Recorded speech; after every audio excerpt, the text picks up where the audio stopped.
Salut Marc, salut Smart et bienvenue dans Catch Up, le podcast qui transpire le catch. Chaque semaine, on analyse ensemble tous les shows de la WWE. Et aujourd'hui, direction les Survivor Series. Nous sommes en 2022 et ce ne sont pas n'importe quelles Survivor Series. Ce sont les Survivor Series War Games avec des règles à n'y rien comprendre. Et avec moi pour analyser ce PLE complètement fou. Avec moi, Giscal, c'est Giscal. Salut Jerem, salut tout le monde. Ouais, sacrée règle, hein, ces Wargames. On va voir si on arrive à les résumer. Ouais, 5 matchs à l'affiche. Nous sommes à Boston, match à chaussettes. Pas de surprise, hein. Pas eu Master de... Chaussettes. Il n'y a pas eu de grosse surprise. Pas de petit coucou de Sasha Banks. Pas de coucou de John Cena. On est resté sage, on est resté tranquille. Place au catch avec 5 matchs à la carte. Et on a commencé fort, Pascal, puisqu'on a pensé à toi. On a commencé avec les filles. Wargame Et féminin. oui, pour me faire plaisir, Ouais. Ce petit format court, pas si court, hein. On voit 5 matchs à la carte, on se dit, aïe, aïe, attention, pay-per-view NXT et tout, mais on va vite voir que non, c'était bien des gros trucs bien costauds, hein. Ouais. D'ailleurs, à la fin de cette analyse, je vous balancerai les résultats des Mhm. concours de pronos. Il y a eu du grabuge, il y a eu du vol. Il y a eu du vol, je l'annonce tout de suite. Et il va falloir faire appel à la VAR, parce que là, c'est pas normal. C'est pas normal ce qui s'est passé.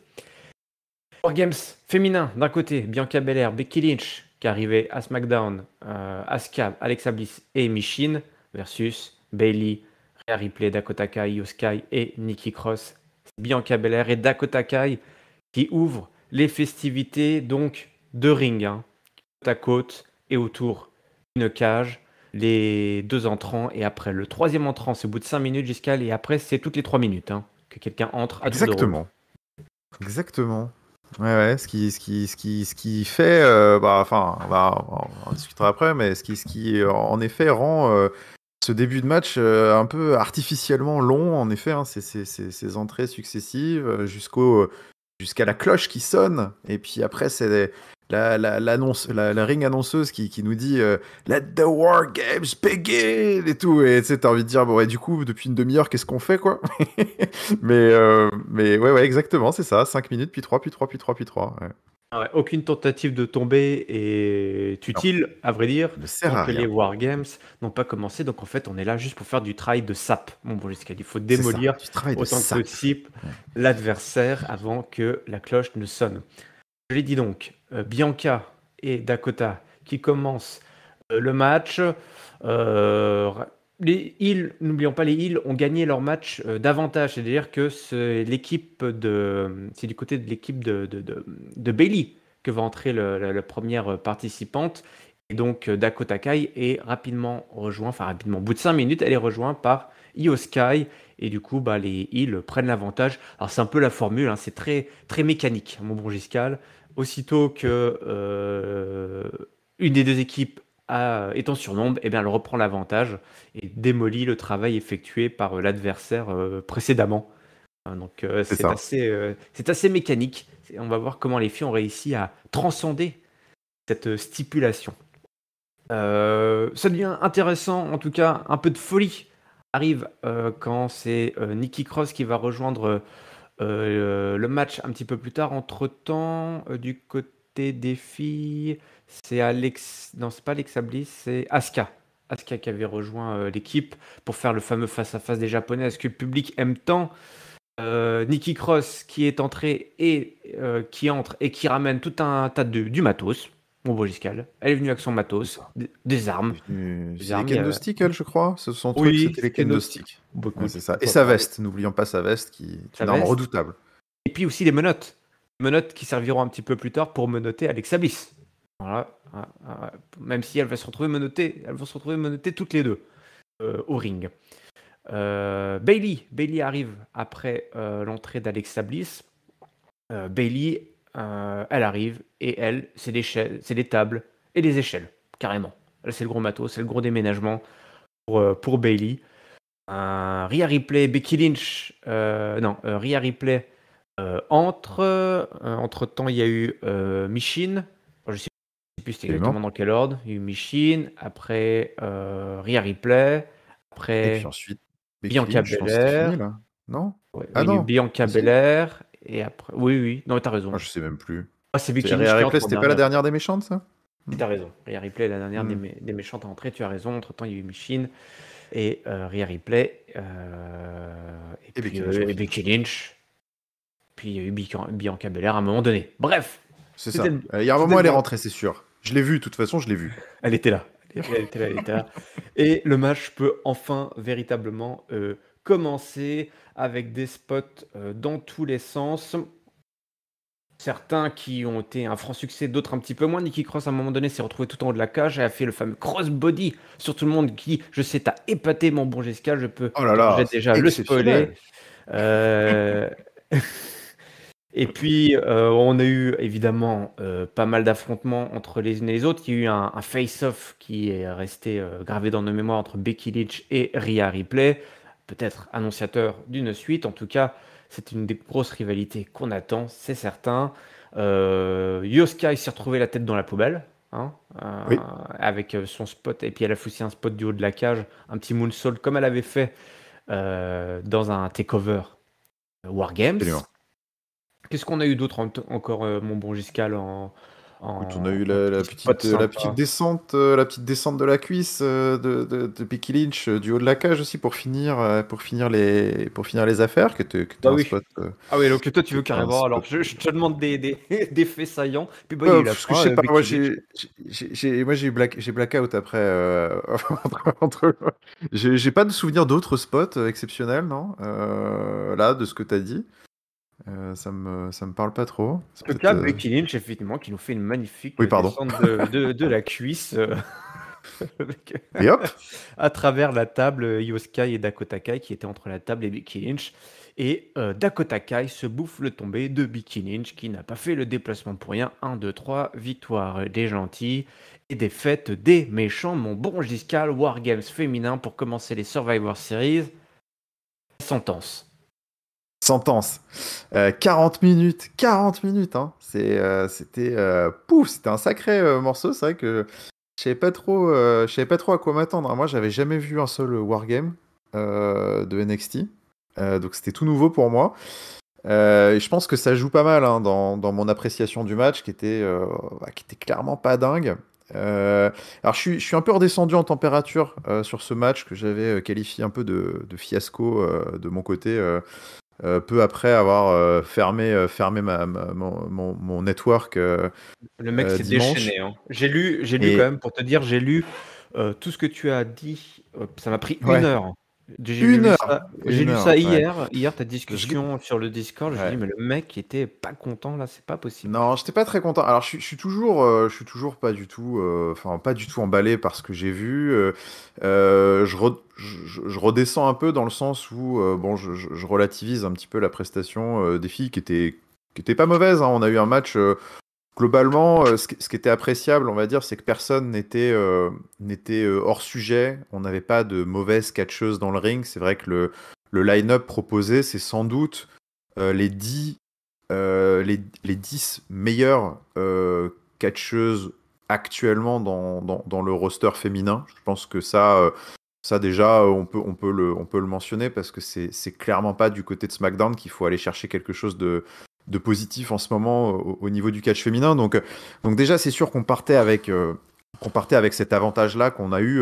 On a eu un match très propre avec en effet quelques spots saupoudrés où on sentait qu'on voulait un petit peu construire le package vidéo des années à venir avec ce moonsault, avec ce crossbody, avec cette descente de la cuisse, voilà, quelques spots, un petit peu de high flyer, mais au final, j'ai un peu l'impression que bah voilà, on retient un petit peu que ça de ces 40 minutes, c'est peut-être deux trois éclairs, et, euh, et cette stipulation a été vraiment usée jusqu'à la corde. Je trouve vraiment cette stipulation pourrie.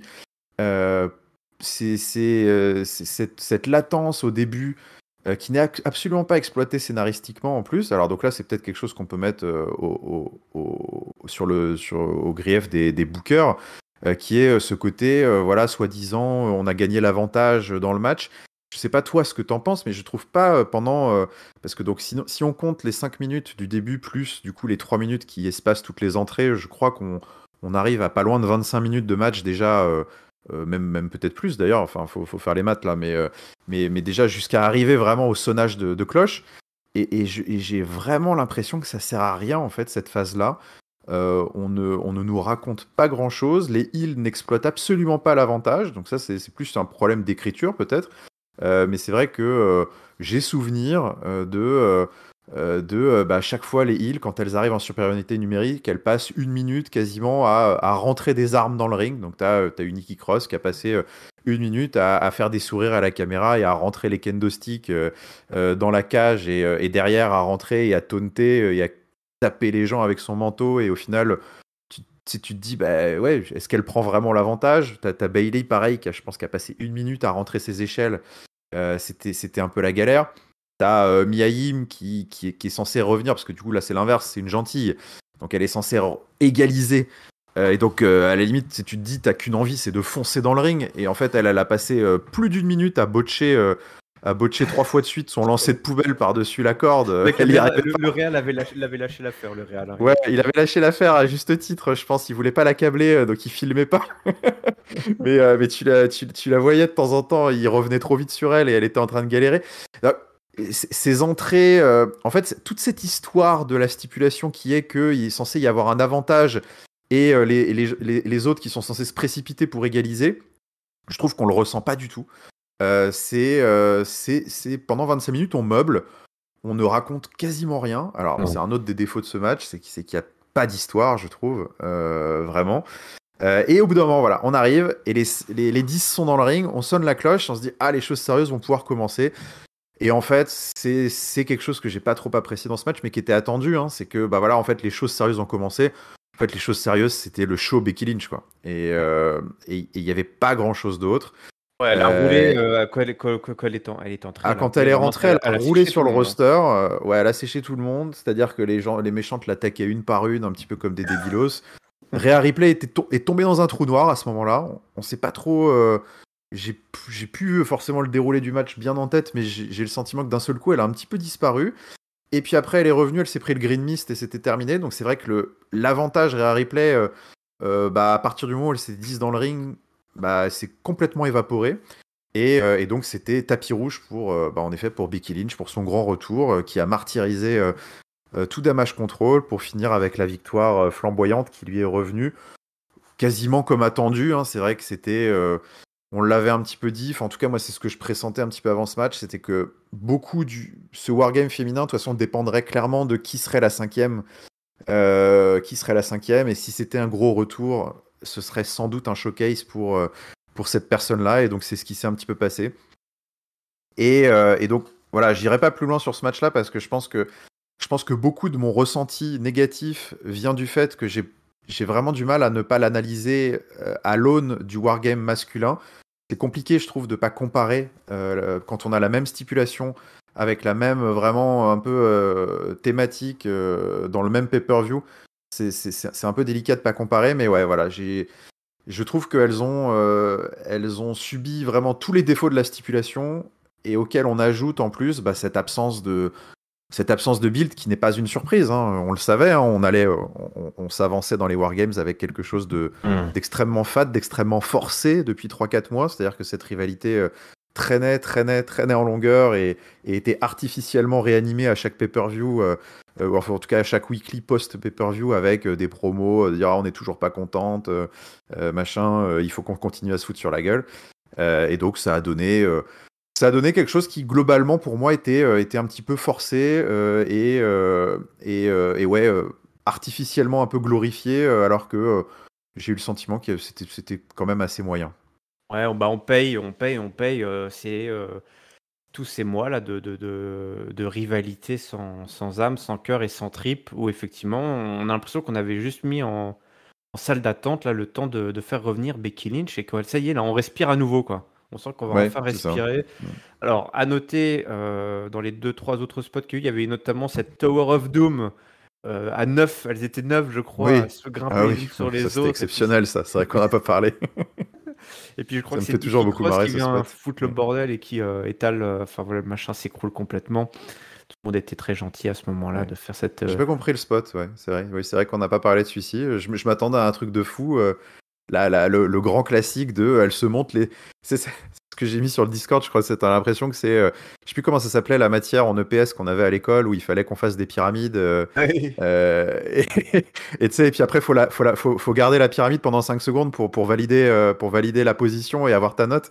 Je sais plus, je Et sais toi, plus alors, comment ça t'étais s'appelle. validé, Giscal? T'étais au-dessus, t'étais en dessous, Écoute, t'étais où? c'était validé. Ouais, non, moi j'étais en dessous. Ta Non, je pouvais dispense.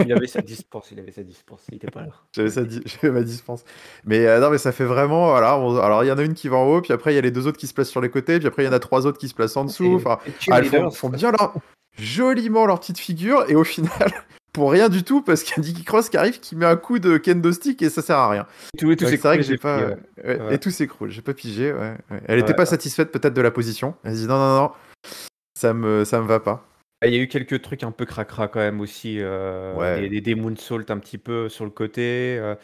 Bon, je remercie Dakota Kai qui a bouffé le grillage pas mal de fois. Elle s'est fait Oui, balancer à droite à c'est vrai. gauche. Du côté masculin, on verra que c'est Boubouch qui a aussi pas mal C'est morflé. Il y a Boubouch. toujours Ouais. un mec ou une fille qui sert Il y en a là qui est là pour jouer la balle rebondissante là. Ouais. c'est ça, c'était plutôt sympa. Et puis à la fin, effectivement, tu l'as dit, bah, on a eu le showdown entre Damage Control et Becky Lynch et Bianca Belair où voilà, les filles qui étaient impliquées dans cette rivalité, ça renvoyait à ce finish de SummerSlam, hein, et puis le retour Ouais, de Bayley et tout. Donc l'image était sympa, mais en fait, tu te dis entre les deux images, qu'est-ce qui s'est passé? c'est Bah, ça le truc en fait. c'est Mm. passé que Damage Control s'est fait rouler dessus et que, à la limite, si Damage Control avait été en contrôle pendant tous ces mois-là, Ouais, à vraiment foutre le bordel, et là, tu pouvais dire, ah ça y est, Becky Lynch revient, The Equalizer, quoi, et elle va pouvoir exactement, botter le cul à exactement. Damage Control, sauf que Damage Control s'était déjà fait punir sévèrement Ouais. pendant 3 C'est-à-dire mois, que donc ouais, enfin voilà, quand tu dis ça, tu dis tout. C'est-à-dire que Damage Control n'était plus une menace depuis bien longtemps. Ils se sont fait battre. Bailey s'est fait battre enfin quasiment à 3 contre 1 en ladder match contre Bianca Belair. Elles ont globalement tout perdu depuis le début. Et c'est vrai que moi, vendredi, quand j'ai vu Becky Lynch revenir, j'ai immédiatement validé mon pronostic de dire ok, d'accord. Évidemment que la team Bianca Belair, Becky Lynch va gagner. Il n'y a aucune raison que ça se passe autrement que ce qui s'est passé depuis 4 mois. Et c'est l'écueil principal de ce match qui n'est pas du tout aidé, je trouve, par cette stipulation qui force, quoi. Enfin, c'est vraiment une stipulation de forceur, je trouve. C'est comment. C'est vrai que ça fait partie des stipus, j'aime pas trop. C'est un peu les travers du catch. Parfois, on a l'impression qu'il faut absolument, tu vois, trouver des autres façons de proposer des no DQ. Enfin, c'est vrai que parce que des no DQ à la WWE, il y en a un paquet. Les Last Man Standing, les I Quit Match, les Hell in a Cell, les Steel Cage, les TLC, les Chairs Match, les Tables Match, les Ladders Match. Enfin, tu peux je serais trouver même toutes les tenté de dire, variantes. dès que tu rajoutes un troisième adversaire, et c'est bon, hein. C'est ça. Et puis oui, un triple threat. threat, c'est no DQ. Enfin, c'est un fatal four way, un six pack challenge. Enfin, voilà. In fine, ça reste des no DQ. Et c'est vrai que parfois, on a l'impression qu'il y a cette surenchère nécessaire de se dire, tiens, on va essayer de créer un truc encore plus fou. Et qu'est-ce qui se passe si on met deux rings? Et bah, ce qui se passe déjà, c'est qu'en fait, c'est le bordel parce que c'est super mal filmé. Et qu'est-ce qui se passe si on met tout un tas d'objets dans une cage? Bah ouais, bah écoute, en fait, c'est un Hell in a Cell avec deux rings, quoi. Et donc, et puis auquel on rajoute des timers histoire de l'allonger. Ouais. Et tout ça, je trouve, n'aide pas. Quand on n'a pas d'histoire à raconter, et c'était le cas en fait. Enfin, pour moi, c'est vraiment. Alors, je sais qu'il y en a qui arrivent à Comme tu trouver. l'as dit, si, il y avait une histoire, mais Ouais. l'histoire, c'était une fois que Becky Lynch était entrée, et l'histoire, c'était juste le retour de Et Becky voilà, c'est ça. Lynch. Ouais, c'était le retour de Becky Lynch. Et donc, ouais, bah, c'est un petit peu beaucoup de fioritures pour pas grand-chose, je trouve, ce match. Et qui, encore une nouvelle fois, fait, à mon sens, très pâle figure par rapport au main event. Et forcément, ça doit jouer aussi dans l'appréciation de ce match qui n'a pas été mis dans les meilleures conditions. Et là où je leur jetterai pas la pierre, parce que les filles ont ont quand même bien bossé, hein, clairement. C'était loin d'être Le blâme n'est une purge. certainement pas à mettre sur les 10 filles qui se sont mis sur la tronche Euh, pendant 40 mais, minutes, quoi. mais elles ont absolument pas été mises du tout dans les mêmes conditions que les hommes. Ouais. Et on aura l'occasion d'en reparler. Juste pour ce que disait quelqu'un sur le Discord, je ne sais plus qui a dit ça, je le retrouvais peut-être, mais c'est que souvent, malheureusement, quand tu as 2 fois la même stipu dans la soirée, tu as souvent un match qui a toute l'attention et les faveurs des bookers et des scénaristes, et Ouais. l'autre qui va juste être un spot fest. Malheureusement, dans une stipulation où il faut faire durer pendant 25 minutes avant que le match commence, et ben ça se voit, et puis tu as beaucoup de temps mort et beaucoup trop de trous noirs, mais on reparlera de tout ça lors du main event qui, lui, donc avait également la même stipulation. On va retourner à un match beaucoup plus simple et basique. Bon, jusqu'à dans le catch, un mec à gauche, un mec à droite, et ça se met sur la tronche jusqu'à ce qu'il y ait un gagnant. Des fois, le C'est catch, ça. c'est très simple. Alors, on pouvait se dire, tiens, c'est bizarre quand même, on aurait pu avoir un match d'équipe entre le Judgment Day et Izzy aussi, mais Oui. non, ça s'est tourné autrement, cette histoire. C'est un match de chef des clans, comme le dit notre bon Ringside, pour qui c'était le match de la fin de la rivalité, donc il n'a rien calculé, donc il s'est planté dans ses pronos, Ringside, qui a un problème de lecture, de grille de lecture à la WWE, il croit que ça se fait, il croit, je sais pas où, au Japon ou en Belgique, là, le mec, il croit que non. Non, mais il croit quoi. Non. Ici, c'est N'importe quoi. la S'en fout. WWE. Finn Balor versus AJ Styles n'est qu'une étape dans cette guerre des clans qui oppose donc le Judgment Day et Izzy aussi. Un match plutôt bien ficelé dans son site qui du coup lui n'a pas souffert de stipulation boursouflée. AJ Styles qui a le contrôle. Alors Finn Balor qui est venu avec un masque de SM là, une fois de plus, ça fait un peu flippant là, tout recouvert tout de noir. Ça lui donne Ouais, vraiment. j'aime bien C'est ces stylé, entrées hein. de pay-per-view. Hein. Ouais, Ah, j'aime bien. c'était Son petit stylé. masque à pointe était bien flippant. Là, je sais pas trop ce que c'était, cette sorte de. Et plus de pointe, Ouais, je c'était sais pas, encore plus de. flippant. Ouais. Je Ça sais pas. recouvrait toute sa tête, c'était à moitié futuriste, à moitié malsain. Il doit avoir une pièce spéciale où il range tout son matériel à la maison, je pense, Finn Balor. Beaucoup de clins d'œil sont faits sur leur parcours au Japon, d'ailleurs. Ça, c'est vraiment un Ouais. truc qui a éclaté là, depuis la prise de pouvoir de Hunter. On parle de la NJPW là, au moins 10 fois. On a mentionné le Japon au moins 10 fois. On a mentionné d'anciens catcheurs japonais contre qui ils étaient en rivalité. Alors, genre Kushida, mais Kushida entre-temps il est passé à WWE, donc on n'en est pas encore à mentionner des stars du Japon actuel qui sont pas passés par Stamford, mais c'est sympa globalement je trouve depuis quelques temps, là, depuis l'arrivée de Triple H, on parle vraiment beaucoup de ce qui s'est passé avant, et ça en rajoute un peu de grandiose, un peu de storytelling aux rivalités. AJ Styles, notre gars sûr du Sud qui prend le contrôle du match, mais Finn Balor ne se laisse pas faire. Et puis, au bout de 10 minutes, mon bon Giscal, ça part en cacahuète. Dit aussi, et Judgment Day commence à brûler à l'extérieur. C'est le bordel. Ça se retrouve même dans le public, ça disparaît dans le public, je serais tenté de dire. Alors, les filles n'étaient pas là, du coup. C'était vraiment que les bonhommes. Ouais. Euh, C'était plutôt bien, enfin une bonne touche, parce que c'est vrai qu'a priori, elle n'aurait pas dû être en condition de pouvoir réintervenir physiquement après un tel match d'une telle brutalité. Tout à fait. Dominique qui fait chuter Jay Styles, c'est pas très sympa. Domino, là. Domino qui fout le bordel. Domino. Donc tout le monde, voilà, tous les sidekicks se retrouvent dans la foule à se foutre sur la tronche, et quelques bons coups de semelle là, qui ont été faits entre les bonhommes. Et on arrive à la fin du combat. Finn Balor qui évite le splash, le Phoenix Splash à 2 AJ. Il le fait le drop kick, qu'il balance dans le coin. Il se lance pour le coup de gras, mais c'est évité. On se retrouve dans le calf crusher. Il y a eu pas mal de comptes sympas au niveau pour placer ce calf crusher là, notamment après le coup de grâce là, c'était plutôt bien foutu. Balor résiste, il écrase la tête d'AJ Styles contre le sol, et AJ Styles place son phénoménal forearm pour le compte de 3. Mon bon Giscal, 1, 2, 3, victoire d'AJ Styles. Et puis on remet une petite pièce dans la machine, et puis ça a fait du bien là, ce petit match simple et efficace. Exactement, ouais. Écoute, alors je comprends un peu la vision de Ringside, hein. C'est vrai qu'il voyait, bah écoute, c'est les chefs qui s'affrontent. Alors ils sacralisent peut-être un petit peu trop ouais, le côté chef de clan, même si, bon, Finn Balor n'est qu'un chef, bah, il est même pas autoproclamé, hein. Non, non, Le c'est Judgment Day, c'est quand Ringside même qui a décidé que c'était Finn Balor. c'est Ringside qui fantasme le fait que Finn Balor est chef de clan, alors que bon, non, Judgment Day, ils sont tous à égalité et tout ça. Non, mais bon, je vois un peu le délire, parce que c'est vrai que bon, bah, voilà, c'est un peu les deux têtes d'affiche des groupes. Tu pourrais te dire, bon, bah oui, c'est une sorte de mettre un petit point final à cette rivalité, mais bon, bah voilà, on sait quand même que aussi Judgment Day, c'était quelque chose qui était construit bah, autour du bordel en équipe. Ils avaient ramené Mia justement pour faire égalité 4 contre 4, et ce qui les importait, c'était vraiment bah, de battre le Judgment Day en équipe. Et donc c'est vrai que ce match, moi j'avais plutôt bien aimé parce que ce match avait été construit un petit peu sur le côté, écoute, ok, on se fout sur la gueule par ailleurs entre nous, on s'aime pas, mais par contre il faut qu'on règle nous notre problème, on va dire notre problème tous les deux, qui est que bah voilà, c'était un petit peu de savoir.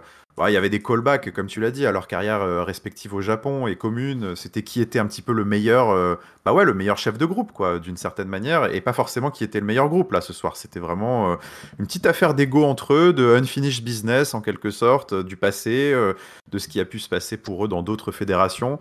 Donc je trouvais que le sous-jacent de cette rencontre était sympa parce que ça permettait bah, de filer pour le public WWE bah, une super affiche, et puis pour le public un petit peu smart qui connaît les deux bonhommes, bah, un joli callback de leur carrière respective.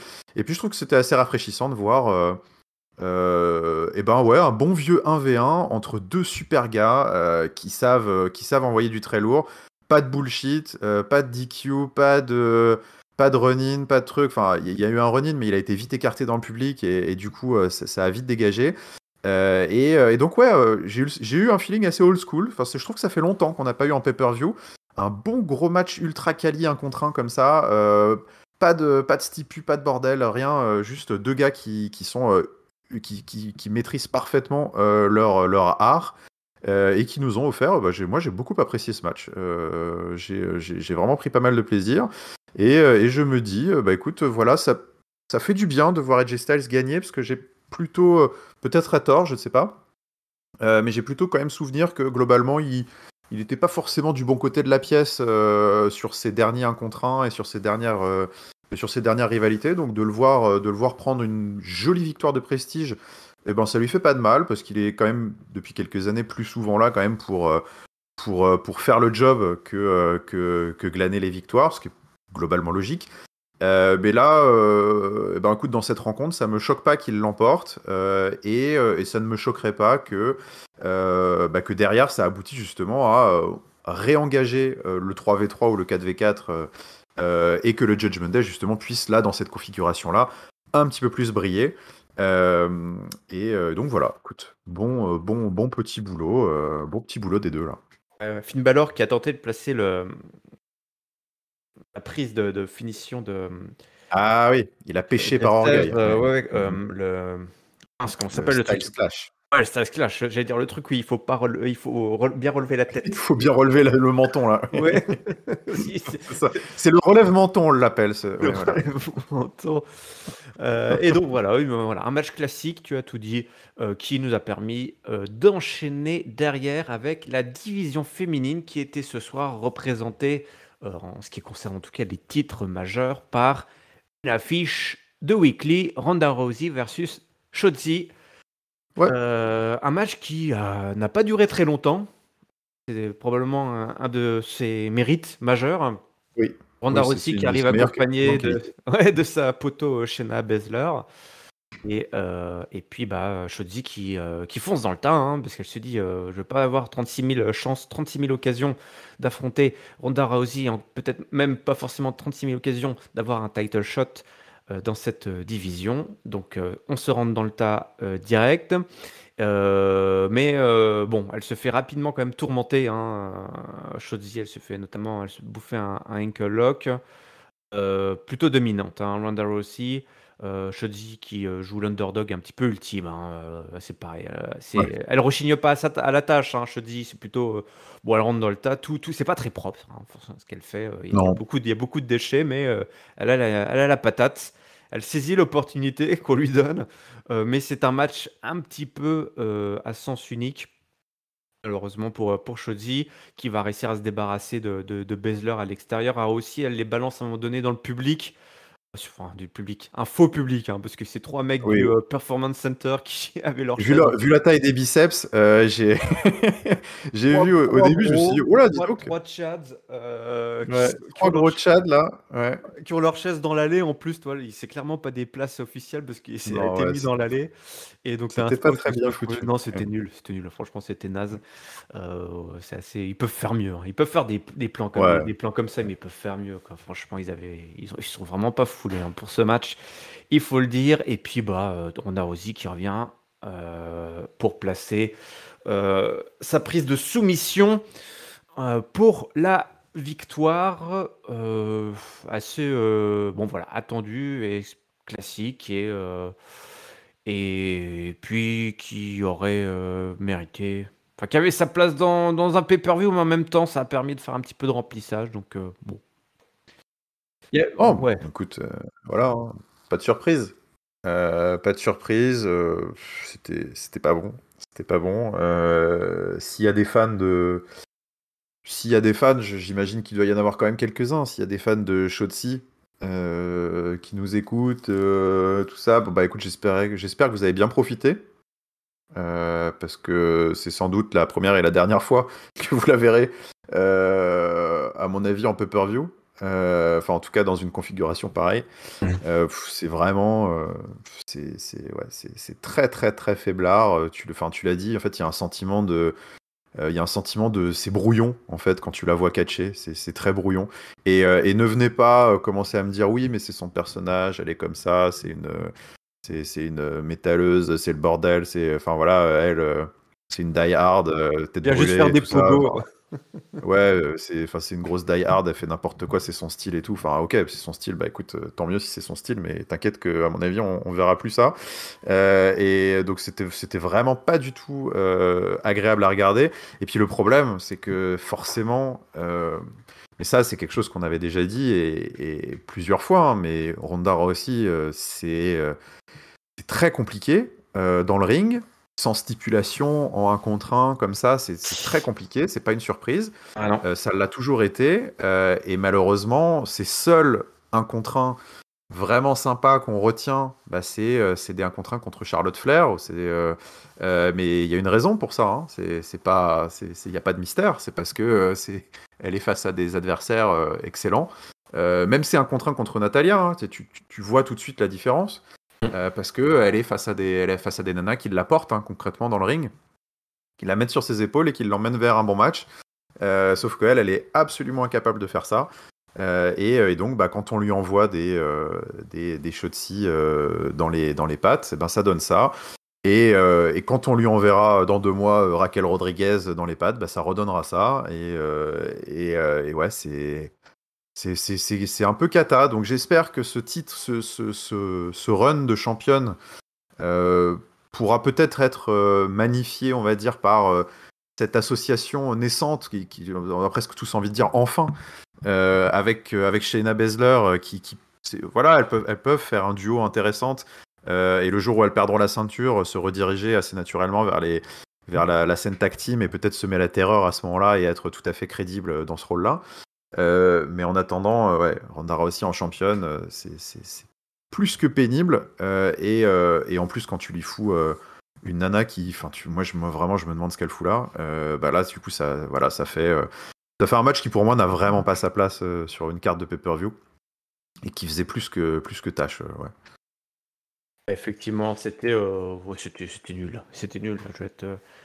Je vais être assez honnête, effectivement. Est-ce que rajouter une stipus aurait servi à grand chose? Je suis même pas sûr. Ouais, je sais pas. Ouais, peut-être, parce que ça fait toujours un peu cache-misère. Elles auraient pu. Ouais, ouais, ouais. Ils auraient pu péter des tables, des trucs et tout comme ça, mais bon, c'était pas l'objet du pay-per-view parce que la fourniture Ikea était déjà bien sollicitée en début et en fin d'émission. C'est ça, on gardait pour les autres, donc on gardait pour les copains. Donc, Ah, ils n'avaient pas assez là, je pense qu'ils un, n'avaient pas assez. un peu un match post-pipi à l'ancienne, hein. Ah ouais, là, ouais, ça fait longtemps qu'on n'avait pas eu un vrai match post-pipi comme ça, je pense, hein. J'espère que vous avez bien fait pipi, parce que ce qui Oui. a suivi, eh ben, il fallait être devant son écran et il ne fallait rien louper pour les 2 derniers matchs de la soirée, dont cette triple frite entre Seth Rollins, le champion US, Bobby Lashley et Austin Theory, pour le titre donc américain, titre US, une belle triple frite là, avec du costaud, avec du bonhomme. Et ça commence direct avec Bobby Lashley qui fout une grosse clothesline sur Austin Theory, qui l'éjecte du ring. Là, il est complètement sonné. On voit pas trop. Après, il essaye d'en revenir, puis c'est Rollins qui l'éjecte à nouveau. Donc, il reste plus que Visionnaire, le Almighty, qui doivent s'affronter entre les deux. Donc, la grosse baston entre les deux hommes. C'était plutôt bien amené. Chacun se retrouve un petit peu à tour de rôle à l'extérieur pendant que les deux autres bossent. C'était un petit peu mécanique aussi, mais plutôt fluide. Et notamment quand on va arriver sur la fin, où là, on a un petit bijou de storytelling et d'enchaînement. Lashley qui essaye de placer Rollins dans le Hurt Lock et Theory qui débarque. Les deux d'ailleurs vont se retrouver dans le Hurt Lock. Après, il a réussi à placer les deux hommes dans le Hurt Lock. Theory donc il fait le slipper pour casser ce fameux Hurt Lock sur Rollins.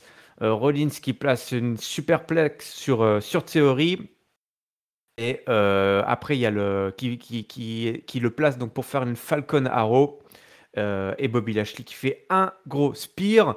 Mais c'est bien Austin Theory qui va faire le tomber peut-être par réflexe quasiment. Il est à moitié physique, à moitié une petite réflexion. Je ne sais pas ce qui s'est passé dans sa tête. Sursaut, j'ai presque l'impression que son corps a décidé eu un instinct. Ouais, c'est ça, exactement. Et il place sa main sur Seth Rollins. 1, 2, 3, victoire d'Austin Theory qui récupère son titre, champion US pour la deuxième fois. Incroyable, un match qui a été vraiment émaillé de super spots également. On a eu des dives de Seth Rollins, là on n'en plus finir, à droite à gauche, il n'arrêtait plus. Ça flippe sur les cordes dans tous les sens. C'était assez incroyable. On a eu pas mal aussi. Et puis alors attends, ce stomp aussi, ça dont je n'ai même pas parlé, c'est que on a eu la séquence dans cette séquence finale. Rollins qui s'est retrouvé avec les deux hommes à terre à quatre pattes. Il s'est dit, il s'est pas dit la chenille, il s'est dit le curve stomp.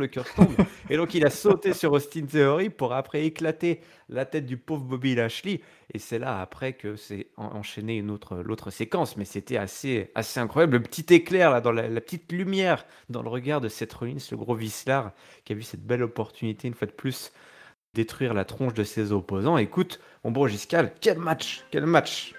Ouais, quel match. Ouais, je suis bien d'accord. Écoute, j'ai adoré ce triple threat. Je l'ai trouvé un petit bijou, notamment cette séquence finale, tu l'as dit, c'était fantastique. C'était d'une fluidité, tout cet enchaînement là, c'était vraiment magnifique. Et ouais, une très très jolie, très jolie partition des trois dans des styles vraiment différents, avec un Theory beaucoup moins chien fou. C'est intéressant, tu sens qu'il y a une petite évolution même dans son catch. Beaucoup moins chien fou, beaucoup moins naïf, un peu plus méthodique, un peu plus pervers. Il prend le temps parfois de sortir du ring, de laisser les autres se foutre un peu sur la tronche.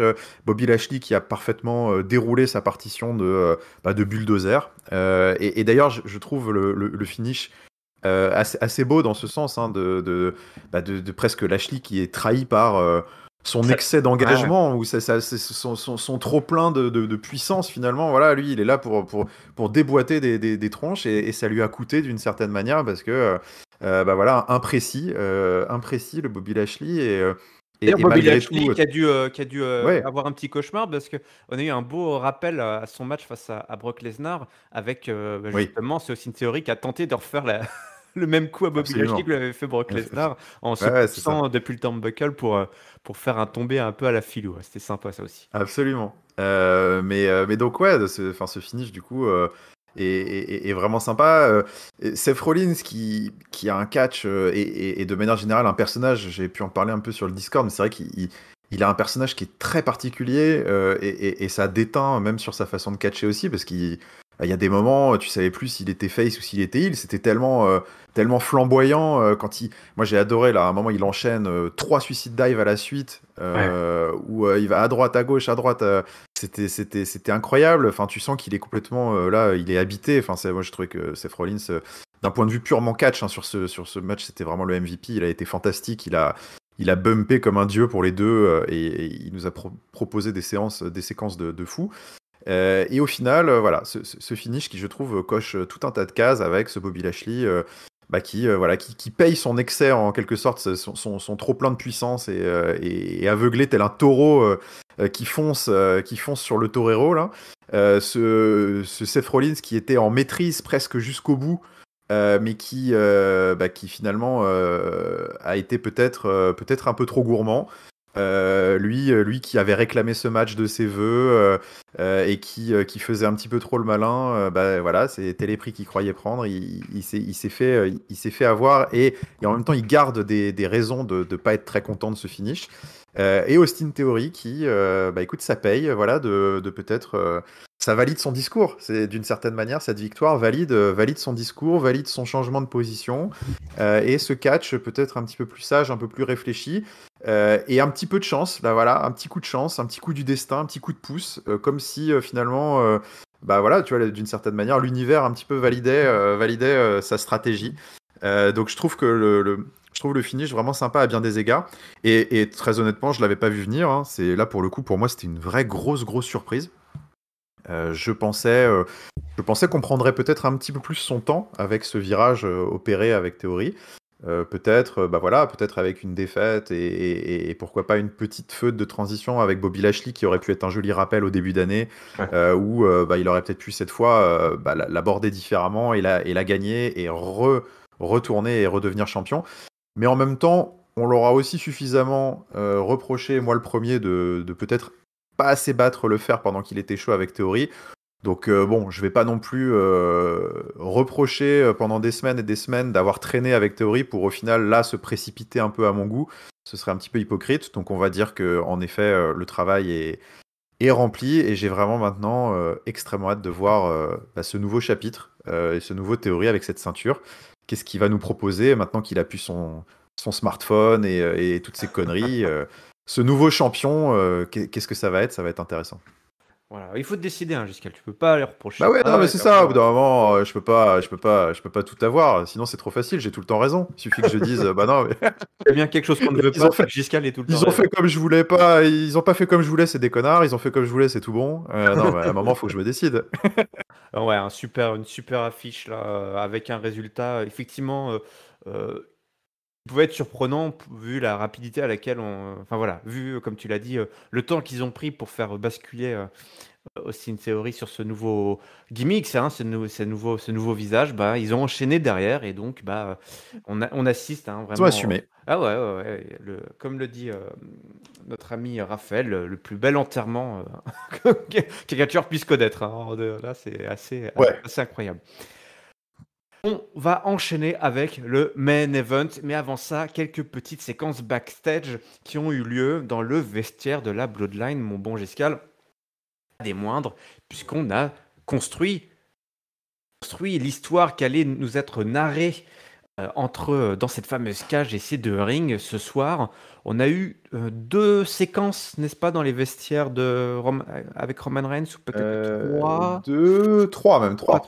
Il y a eu 1, 2 et 3. Un premier épisode avec Jay. Avec Jay qui va dire mon bon chef tribal, j'ai surpris Sami Zayn là, à discuter avec Kevin Owens, il va nous la mettre à l'envers. L'autre qui lui dit écoute, je vais faire venir Sami Zayn, je vais le regarder droit dans les yeux, je vais lui demander, je verrai tout de suite s'il me dit la vérité. Bon, un petit peu plus tard, Sami Zayn est convoqué, il arrive, alors tout ça sous le regard du wise man, hein, Paul Heyman qui était tout au fond. Tu le voyais, tel un génie maléfique là derrière, c'était drôle. Qui analysait la situation. Et donc, Sami Zayn, on lui demande, hein, Rome, le chef tribal, tête de la table, lui demande alors, grosso modo, où est ton allégeance, hein, est-ce que je crois en la famille, c'est le sang, c'est plus important que tout. Sami Zayn réussit un premier test, je dirais, en étant honnête et en disant la vérité. Déjà, il n'a pas cherché à mentir, il aurait été un petit peu fou de toute façon. Donc effectivement, il avait croisé Kevin Owens et qu'il ne voulait pas, Jay, et, en ce moment, il pense à beaucoup de choses, il ne voulait pas embêter, il voulait gérer le truc pour pas que Jay se retrouve trop embriqué là-dedans. Donc ça partait d'un bon sentiment et que il prête allégeance, il réaffirme son alignement, il fait partie de la Bloodline, voilà, tout simplement, c'est Sami Zayn, c'est Sami Uso, quoi. Ok, d'accord, Et oui. ok. Et un peu plus tard, c'est ça, il y a une autre séquence avec Jay, entre Jay et Roman Reigns. Il revient pour savoir ce qui s'est passé. Alors Alors Et là, Alors, Roman... chef Et là, Roman Reigns, je sais plus, tu peux me rafraîchir ma mémoire, qu'est-ce qu'il lui dit? Il lui dit, Il lui dit, et c'était ça, c'était assez mystérieux, du coup, il lui dit, écoute, Jay, j'ai vu tout ce que j'avais besoin de voir. Voilà. Voilà, donc concentre-toi sur le match. Ouais. Et apparemment, ça lui allait à Jay, il était ok, il dit ok, bah, c'est bon alors.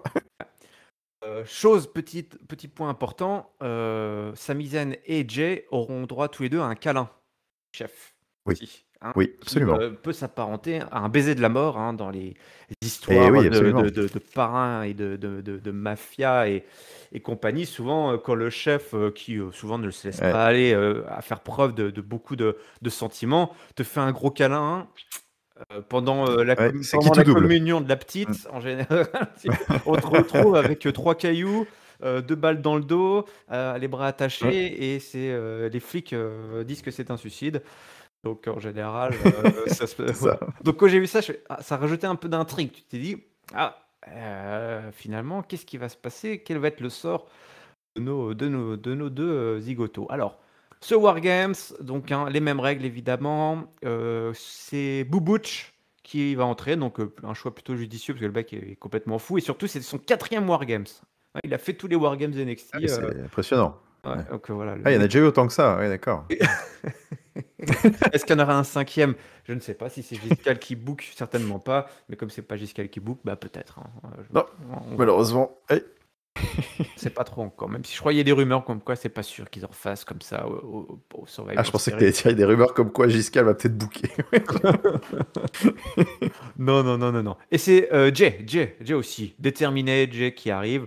Et le match débute, mais pas vraiment, hein, mon beau Giscal. Les 2 hommes se regardent comme des cons pendant 2 minutes, Ah oui. là, comme des Ouais, chiens alors qu'on ça. tient en laisse. Non, parce que bon, on a traché les filles, mais bon, on pourra aussi quand même, hein, parce que ça, c'est pas mal, hein, ça, le coup de le mec, ils sont 1 contre 1, et tu sais, t'as Jey Uso, j'avais envie de lui dire, attends, tu sais que dans 3 minutes, là, tu vas te faire défoncer à 2 contre 1, tu pourrais peut-être te grouiller quand même. Ça avait pas l'air de l'exciter. Ouais. Non, c'était assez étrange. Alors, effectivement, on nous dit que l'autre, c'est son 4e Wargame, donc il y a l'intelligence, il veut faire venir l'autre pour que l'autre aille dans Ah les oui, cordes, et c'est ce qu'il finit par faire. Jay, ouais. il passe les cordes, et puis bah, il se fait cueillir, évidemment, puis il se fait péter tous les doigts les uns après les autres. D'ailleurs, je sais pas comment il a fait, hein, pour pouvoir ne serait-ce que ouvrir la porte des toilettes. Là, ça doit être compliqué. Il a sûrement besoin d'aide, ou même pour la tenir. Je pense que c'est Sami maintenant qui lui tient quand il va aux toilettes. Certainement, Peut-être. je ne sais pas. Sans doute, maintenant, bah, de toute façon, bah, oui, maintenant qu'ils sont si proches, ouais, c'est Oui, possible. on verra vraiment. Oui, voilà, il faut être très, très, très proche.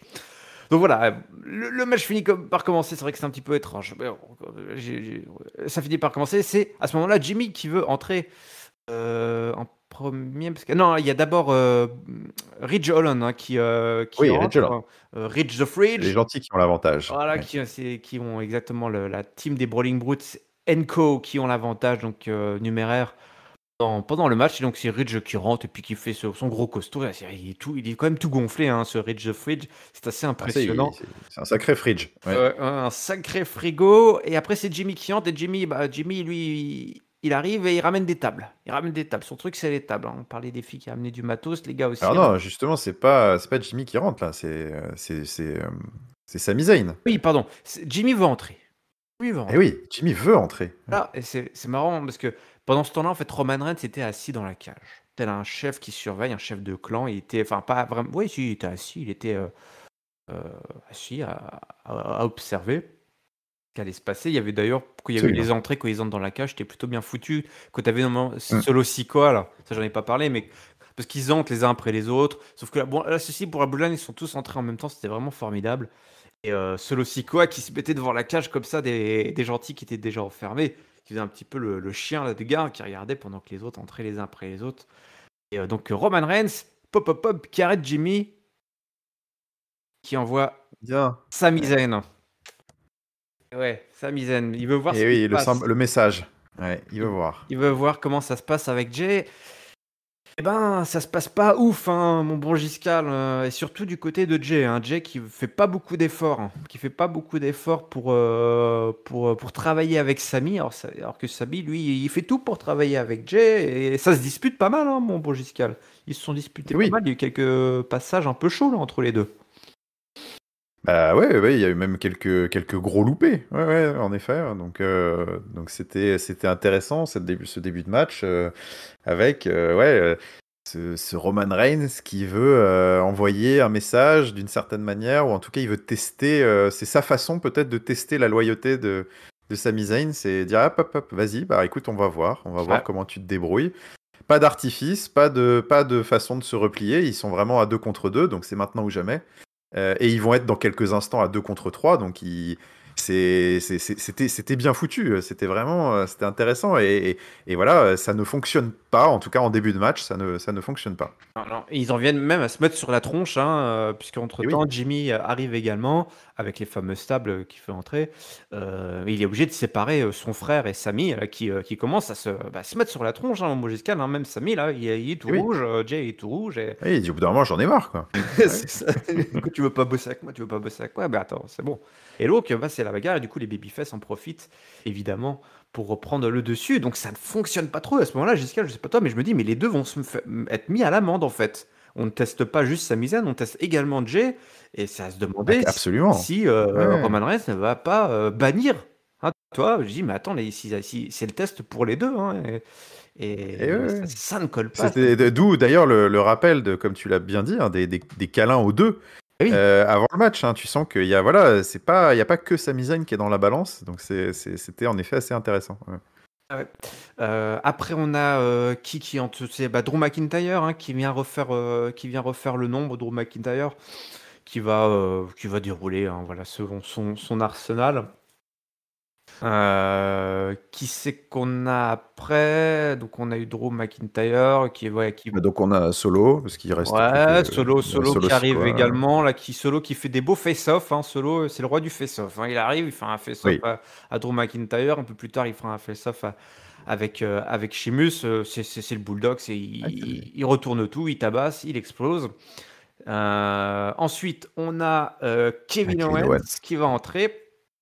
Kevin Owens qui est habillé en Dusty Rhodes avec un t-shirt Dusty Rhodes. Très joli t-shirt, en effet. Ouais, et qui donc prend une des chaises, lui il vient avec des chaises, et puis il tabasse tout le monde, et puis sauf à un moment donné, il se retrouve face à Sami Zayn, et là, je crois, hein, il hésite à frapper Sami Zayn Mhm. avec l'échelle. L'énergie commence à monter, donc on a eu voilà, Solo Sikoa qui est entré, et puis après c'est Sheamus qui vient tout nettoyer. Alors Sheamus il nettoie tout, hein, il met des gros kicks dans la tronche, jusqu'à ce que Roman Reigns débarque au bout de 30 minutes. Ouais, c'est ça. Ouais, ouais, Il a ouais. ramassé les morceaux. Voilà. Et Roman Reigns qui arrive, voilà, sous les vivas de la foule évidemment, qui entre. Et alors là, Roman Reigns, il nettoie. Il Ah, met lui, il des... nettoie. Ah la Ouais. vache, il met des claques dans les tronches à tout le monde. Le Superman Punch pour Sheamus qui va être le premier un petit peu loupé, hein, le premier dérapage parce que Sheamus euh, le récupère et tout le monde se retrouve un peu plus tard là dans les cordes et c'est le tambour de guerre, hein. Ça c'était une image fantastique, le tambour de guerre, la prise de Sheamus, hein, qui tambourine le torse de son adversaire. Ils se sont retrouvés à Ouais. 5, les 5 à le faire. C'est entre les rings, c'était formidable, une belle image, tout comme on a eu une image de face-off en 5v5 qui était plutôt cool quand même aussi. Sheamus qui broke kick Solo Sikoa. Il se fait spear par Roman Reigns pour le compte de 2 parce que ça se fait péter. Butch je sais plus ce qu'il fout là, qui se prend la tête avec Sami Zayn. Et là c'est le dérapage. Jay qui veut super kicker Butch, mais qui super kick Sami Zayn. Et oui. Dérapage. Et là, pire encore, parce que Jimmy dit attends, qu'est-ce que t'as foutu? Vas-y, faut l'aider. L'autre Jay, on s'en fout. Il casse les couilles, celui-là. Il fait pas partie de la Bloodline. Donc, genre, il abandonne quoi. Il abandonne Sami au combat. C'est pas génial. Le spear sur Ridge Holland à travers la table. McIntyre qui revient pour une petite baston avec Roman Reigns. La powerbomb à travers la table avec Sikoa. Qui se passe, qui passe Drew McIntyre à travers la table, hein, c'est ça, hein, c'est Solo Sikoa qui place Drew McIntyre à travers la table, je crois. Kevin Owens et Roman Reigns qui se font un petit face-off avec des super kicks, le pop-up powerbomb, le stunner. 1, 2, et pas 3, puisque Sami Zayn arrive et empêche l'arbitre de faire le tomber jusqu'au bout, mon Giscal. Sami Zayn a choisi son camp. Owens, Sami Zayn se regardent. Les fans qui chantent Sami Uso, hein, le peuple de catch-up et le peuple du catch en général est derrière Sami.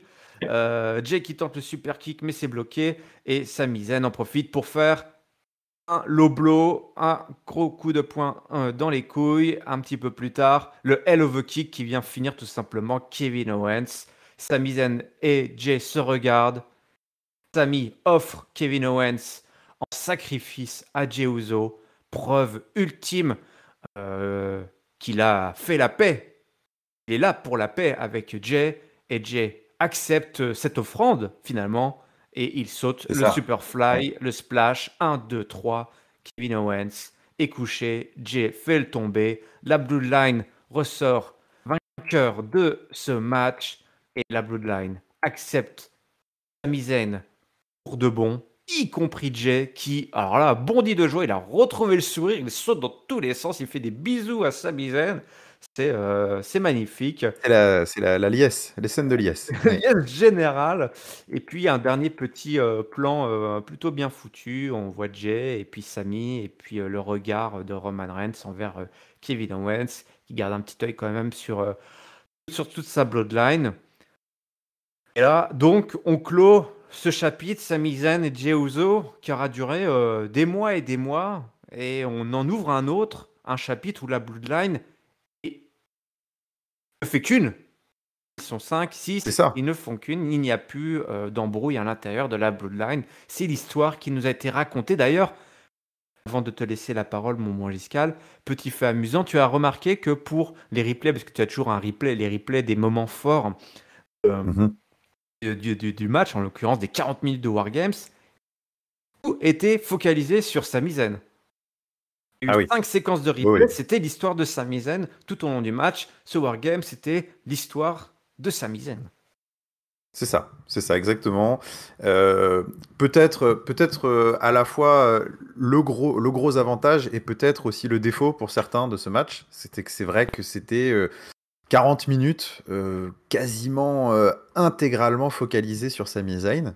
Alors moi j'ai beaucoup aimé parce que j'ai trouvé que c'était magnifiquement fait, exécuté. Je trouvais ça vraiment passionnant et il a un talent fou pour véhiculer vraiment des émotions, que ce soit par ses expressions faciales, son catch, sa façon de se positionner, les moves et tout. Enfin, c'est vraiment, c'était, je trouve, une véritable masterclass là. Donc, j'ai trouvé ça captivant et en fait, ça m'a vraiment aidé à faire passer les 40 minutes. Hein. C'était une vraie petite histoire. C'était un épisode et a fortiori l'épisode final en tout cas de cette saison en quelque sorte de la Bloodline qui est devenu presque une sorte de show à eux tout seuls. Hein. C'est aussi un petit peu ça la morale de ce truc-là, c'est qu'ils sont capables maintenant de meubler autour d'eux intégralement des matchs de 40 minutes et presque quasiment des pay-per-view entiers parce qu'il y a eu toutes les vignettes et tout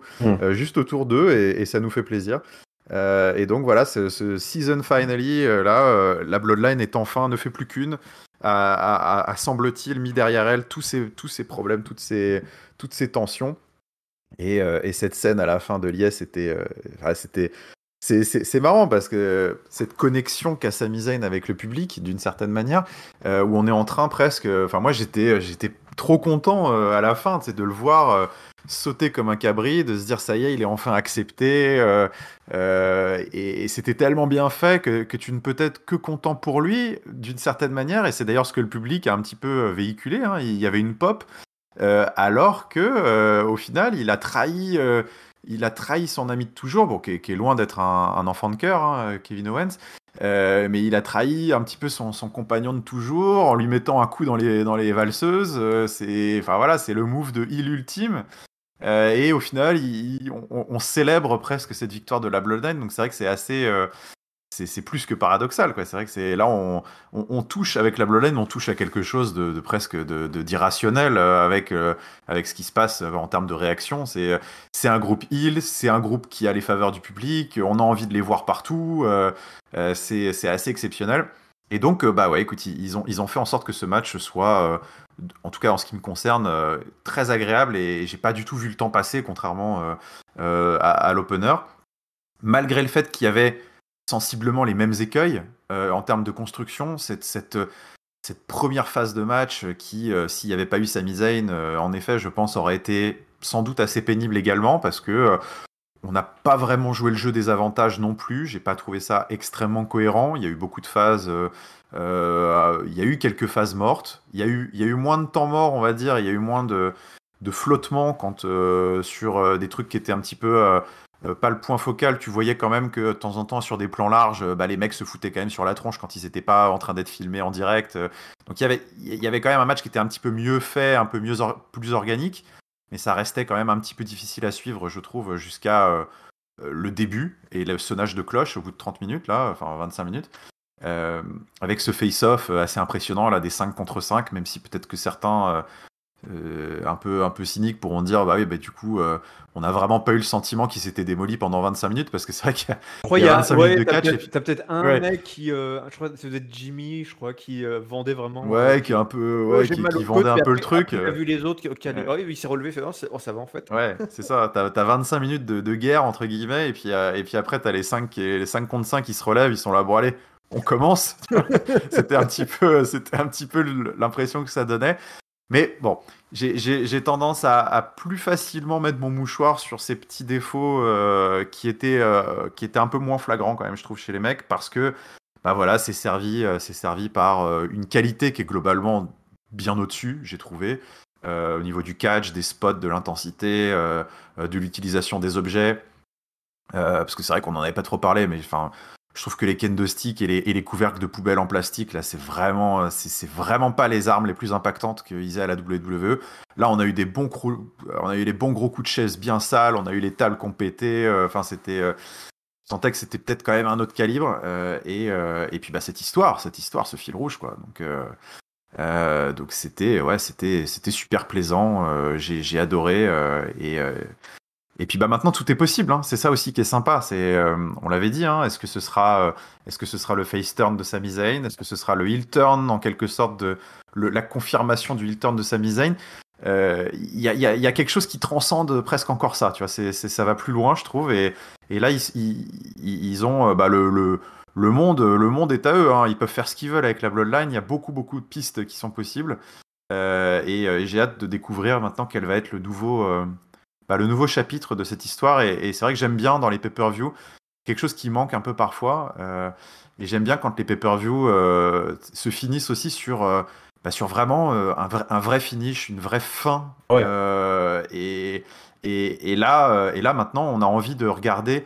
On a envie de regarder l'épisode, pas parce que y a des questions en suspens, il y a un cliffhanger et tout, mais on a envie de regarder la suite parce que maintenant, voilà, on veut savoir what's next, hein, c'est quoi, voilà, c'est quoi maintenant l'avenir de la Bloodline. Il va falloir trouver autre chose.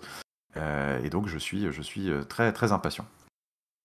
Écoute, c'était effectivement la bonne surprise. Là, d'ailleurs, on verra après, on en parlera au prono. Le piège dans lequel il ne fallait pas tomber, c'était d'imaginer que ce match allait servir à planter des graines, à relancer en fait des rivalités, que ce soit par exemple avec Sheamus ou même avec Kevin Owens. Même si Kevin Owens, avec ce qui s'est passé sur la fin, peut-être que Roman Reigns va avoir envie de Oui, le là il punir va y encore avoir des plus. choses, c'est sûr. Mais on était focalisé sur raconter la fin de ce premier tome, de ce premier chapitre, appelez-le comme vous voulez, autour de cette les problèmes internes en fait, hein, à la Bloodline entre Sami Zayn et Jey, et puis de ce Roman Reigns qui voilà, est un bon chef, toi, est un bon chef. Il fait Oui, beaucoup c'est ça de aussi. management pour réussir à. Il le dit, c'est sa famille, c'est le sang, c'est important. Donc, il essaye de trouver des solutions. Alors, La solution, c'est d'envoyer les mecs au charbon pour se détruire et voir s'ils arrivent à s'entendre au milieu de 40 minutes de violence. Mais bon, c'est le catch, donc en même temps, voilà, les mecs vont pas faire des gommettes. Ah, c'était franchement bien raconté et bah, moi j'étais agréablement surpris parce que je l'avais pas forcément entrevu totalement qu'on allait avoir ce chapitre totalement clos en fait entre Sami Zayn et Jay. Et franchement, de voir Jay à la fin avoir le gros sourire et bondir sur Sami, je m'y attendais pas du tout en fait qu'on allait aller à ce point toucher la fin de cette histoire. Et j'ai trouvé ça vraiment super, quoi, vraiment super parce que Ouais. bah, mine de rien, ça fait quand même des mois et des mois qu'on nous raconte cette histoire. Alors, et on nous la raconte bien. Il y a quand même un talent d'écriture qui est dingue. Tu as raison. Je pense que Ah ouais, ils ont mis c'est leurs c'est 10 assez meilleurs exceptionnel. scénaristes sur cette histoire, ou un seul, je ne sais pas, Ouais. peut-être qu'un seul suffit, finalement. Mais là, honnêtement, Mais ça fait longtemps qu'on n'a c'est pas eu vrai une que aussi belle histoire en termes d'écriture. la différence de traitement entre les deux histoires, enfin, c'est même plus, c'est même plus un gouffre. C'est vrai que c'est pour ça quand je disais en intro que j'avais du mal à vraiment jeter la pierre aussi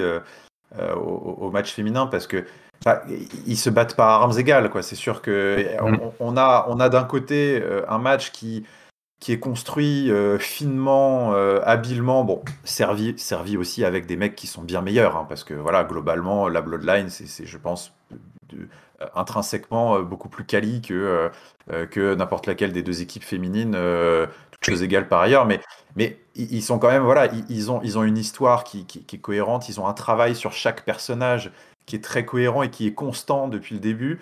Il y a là, il suffit de voir, même au sein même du pay-per-view, c'est un match qui bénéficie en plus d'une surcouche de booking, d'une sorte de vernis avec ces 3 vignettes dans l'émission qui font qu'en plus tu arrives au match et c'est bien frais, il y a des vraies tensions, il y a des vrais enjeux, il y a une vraie, ouais, il y a une vraie implication du spectateur dans ce qui va se passer. Et c'est impossible à comparer presque avec le match des filles qui est juste mort dans l'œuf, quoi. Et donc là, ouais, on a vraiment quelque chose qui est soigné, qui est raconté. On nous parle. On nous parle, quoi. C'est un match qui nous raconte des choses et c'est pour ça que je trouve que c'est vraiment génial. Et tu l'as dit, cette fin est presque ouais, assez inattendue. Et c'est pour ça que quand je dis la Bloodline transcende un peu, d'une certaine manière, les codes et est en train d'opérer peut-être aussi un petit virage ou en tout cas une mue par rapport à il y a quelques mois. C'est vrai que Roman Reigns a été très impliqué. Il y avait un petit peu la Bloodline et Roman Reigns en quelque sorte depuis quelques mois avec Roman Reigns était très pris avec Brock Lesnar et Drew McIntyre et ses rivalités précédentes. Et il avait ce rôle un petit peu de chef qui s'en sortait grâce à son groupe et peut-être un petit peu ouais un petit peu couard hein, de temps en temps. C'était pas forcément le Roman Reigns le plus valeureux. Et là, je trouve en quelques semaines et avec ce pay-per-view, il se repositionne. Ce chef de guerre là, moi j'ai trouvé que tout le travail pendant le pay-per-view, que ce soit dans les vignettes backstage, comme tu l'as dit, avec ce côté un peu le parrain, baiser de la mort, très méthodique, très calme. Tu vois, il se dit ok, je vais régler les problèmes, on va y arriver. Et puis après, tu sais, dans la cage pendant tout le match, il était assis sur son tabouret. J'ai trouvé que visuellement c'était assez fort. Tu vois, c'était vraiment le chef, le chef de guerre, le stratège là qui était dans sa cage et qui observait ses petits. Qui partait à la bataille et puis à la fin il rentre et il mène la bataille c'est lui qui y va de front et il s'implique, tu vois, il se cache pas non plus derrière eux et il y va et c'est lui qui sonne la charge et la charge finale euh, c'est un groupe qui est mais qui reprend énormément de codes quand même de codes de l'honneur, de codes on doit prouver sa valeur. Il y a, c'est des codes face hein, d'une certaine manière. Et donc c'est assez passionnant hein, parce que c'est clairement, je pense que c'est la stable la plus impressionnante qu'on ait eue depuis. Ouais, je pense que c'est depuis je sais pas combien de temps, hein, mais des années 2000 peut-être, je sais pas, hein, mais pour moi, ils sont en train de s'installer au-delà de ce qu'a pu faire. En tout cas, ils sont en train de se rapprocher du Shield, peut-être, je pense. Mais Roman Reigns, en tout cas, est en train d'avoir à son palmarès Je sais pas pour combien de trucs il va être intronisé au Hall of Fame à la fin de sa carrière. Il va être intronisé Je pour pense qu'il y aura le un Hall of Shield, Fame avec une édition unique où il n'y aura que Roman Reigns et ses différentes pour la variations. Bloodline, pour le Big Dog, pour The Head of the Table. Enfin, ça devient indécent là. Hein. Ouais. Ouais, c'est comme ça que se termine ce pay-per-view incroyable. Bon, moi, jusqu'à l'avant de parler des résultats, des pronostics, c'est l'heure du mot de la fin. Si tu veux bien nous partager ton top, je l'ai deviné, ton flop, je suis curieux de l'entendre, et ta note, s'il te plaît. Eh ben écoute, mon top, ouais, c'est facile, mais c'est évidemment ce main event, mais particulièrement Sami Zayn. Franchement, chapeau l'artiste. Il a tout ce mec. Hein. C'est vrai que il a le catch sérieux, le catch comique, la promo, c'est les expressions faciales, le storytelling. C'est le package total. Et cette histoire le magnifie au possible. Et c'était une petite pépite, je trouve, sa prestation là dans cette rivalité. Alors, évidemment, ça s'inscrit avec tout le monde. Hein. Ça s'inscrit le travail avec Jey Uso et avec Roman Reigns et tout. Mais voilà, Sami Zayn, le top, giga top de ce pay-per-view. Mon flop, écoute, je vais le donner. Je peux pas, on va pas tirer sur l'ambulance de Shotzi, Ronda Rousey, qui pour moi limite n'a même pas existé. Enfin, j'ai même pas envie d'en parler. Donc, je vais le donner au Booker. Ouais. On va continuer. Je vais le donner au Booker du Wargame féminin et d'une certaine manière plus largement des bookers de la scène féminine. Je trouve que ce pay-per-view, voilà, si quelqu'un qui découvrirait la WWE avec ce pay-per-view, je pense, se poserait des questions légitimes sur la qualité des programmes masculins et féminins. Il se dirait, mais c'est pas les mêmes personnes qui s'en occupent, c'est pas possible. C'est pas les mêmes personnes qui écrivent. Et c'est un tel gouffre sur ce pay-per-view, je trouve. Et ce qui rend en fait presque, je trouve, le match d'introduction presque minable à côté, alors que voilà, on peut difficilement dire que c'est un mauvais match. Donc je vais donner ce flop un peu méta en quelque sorte, un peu là au Booker féminin. Et ma note, bah écoute, au demeurant, plutôt agréablement surpris de ces Wargames. J'ai plutôt passé quand même une bonne soirée. Alors essentiellement grâce au mec, mais voilà, on va dire que dans l'ensemble, c'était plutôt un beau pay-per-view. Je donnais 3,5 à une soirée. Je dis pas que j'ai pas spécialement envie que les Wargames Survivor Series deviennent quelque chose de récurrent, mais globalement, écoute, exercice plutôt réussi quand même. Et puis, enfin, surtout grâce au main event, mais voilà, en tout cas, bravo d'avoir réussi à sortir ça. Écoute, mon flop, ça va être le même que toi. C'est vraiment là, je tire vraiment sur les scénaristes et les bookers de la division féminine parce que les filles, on l'a dit, voilà, elles ont fait ce qu'on leur a demandé de faire. Et elles se sont pas trop mal débrouillées. Je pense qu'on aurait pu tout simplement leur donner un match Survivor peut-être classique, tu sais, plutôt de la fourrer dans un Wargames. Ça aurait pas été déconnant. J'y Oui, repensé là je pense que pendant. ça se justifiait beaucoup plus. Bah Ouais. ouais, ouais, un bon vieux match à élimination qui aurait plutôt été sympa. On gardait cette stipulation que, voilà, que certains, dont moi, regrettaient de ne pas avoir eu lors de cette édition 2022.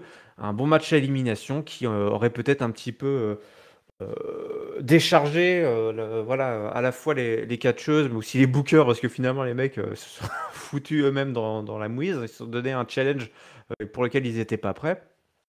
Mon top, bah, écoute, Sami Zayn, hein. C'est difficile de ne pas lui donner. J'étais en train de me dire, ouais, je vais peut-être te donner à quelqu'un d'autre un petit top de. Mais non, je vais le donner à Sami Zayn. C'est incroyable ce travail qui a été fait. Et puis au storytelling, aux scénaristes quoi, qui sont derrière, tout simplement aussi. Hein. Les scénaristes qui sont derrière ce match-là, c'était vraiment une super belle histoire.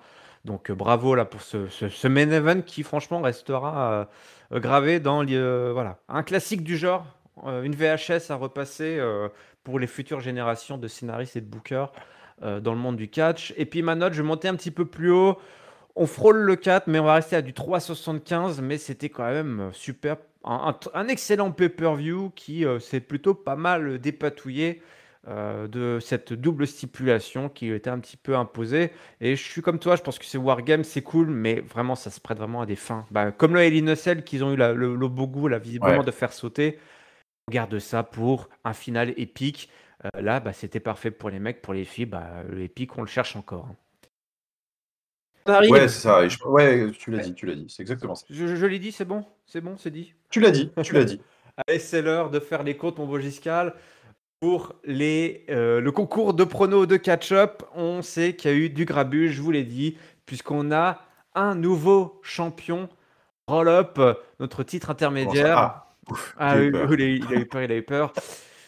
Et moi, je me suis fait rouler dessus, mon beau Giscal, puisque je n'ai récolté que 4 pauvres points. J'ai voté à l'envers sur les Wargames. Alors, je n'ai aucune excuse, hein. Je n'ai aucune excuse.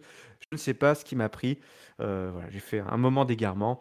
Et donc, du coup, je me retrouve avec les gros nuls, les gros nazes. Voilà.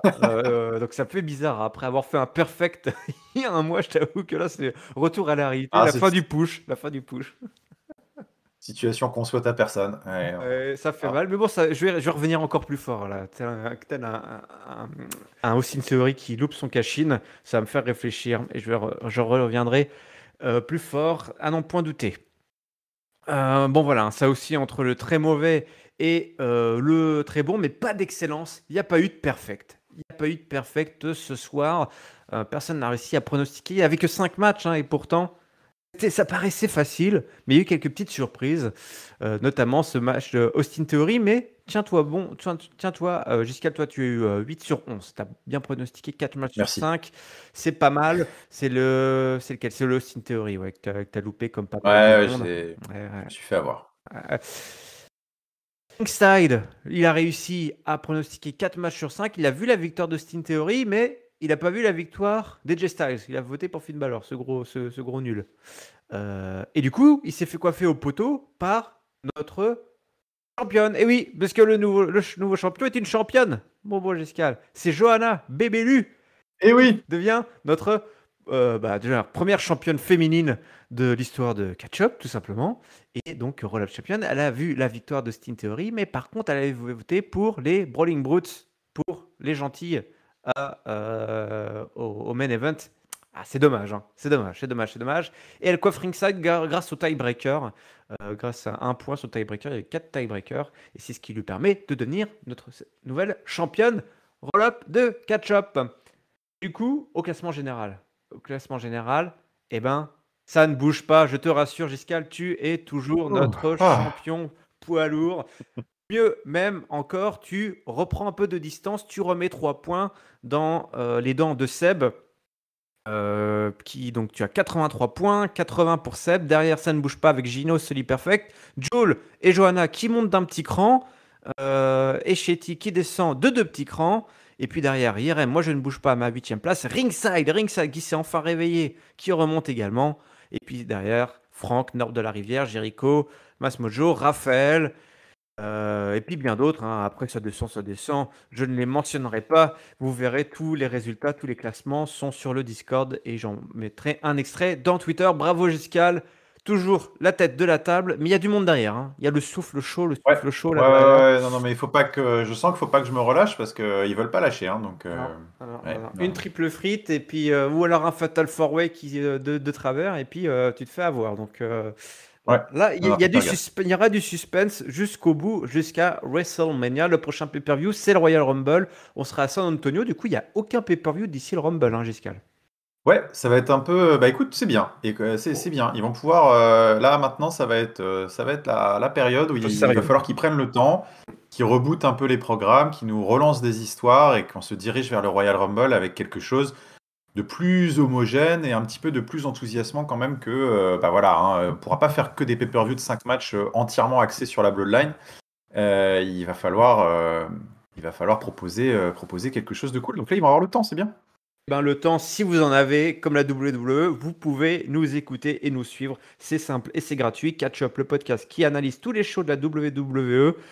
Toutes les semaines, on analyse les shows de Raw, de SmackDown et les pay-per-view. On a aussi le fameux comptoir du catch Special Shield. Et ben voilà, si vous voulez revivre les 10 premières années complètement folles du chef tribal Roman Reigns et de ses 2 comparses Dean Ambrose et Seth freaking Rollins, il suffit de vous brancher sur le podcast Catch Up. Une rétrospective incroyable de plus d'1 heure sur un des clans les plus fous de la WWE ère moderne et bien sûr de l'histoire entière du monde du catch, tant qu'à faire. Allez, je balance avant que la Bloodline ne prenne la relève. Oui, c'est ça, dans 10 ans, on fera Il y a les têtes de Roman Reigns sur toutes les vignettes, c'est sûr. toutes les plateformes habituelles de podcast pour ne manquer aucun épisode, mais également la version YouTube. N'hésitez pas à commenter votre top, votre flop et votre note. Le lien vers notre Discord est dans la description. Les réseaux sociaux, c'est Catch-Up CDC, Twitter, Facebook, Instagram.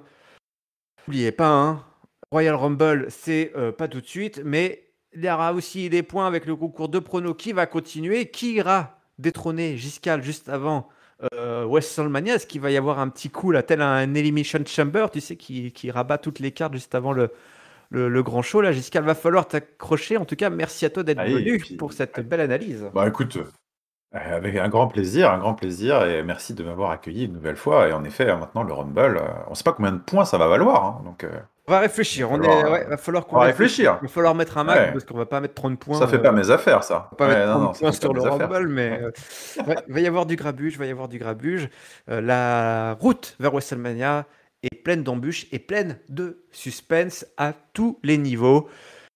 Je remercie tous nos auditeurs et nos auditrices une fois de plus. On vous donne rendez-vous très bientôt et d'ici là, on vous souhaite évidemment à toutes et à tous une bonne semaine pleine de catch. Salut, salut! Ciao, ciao tout le monde.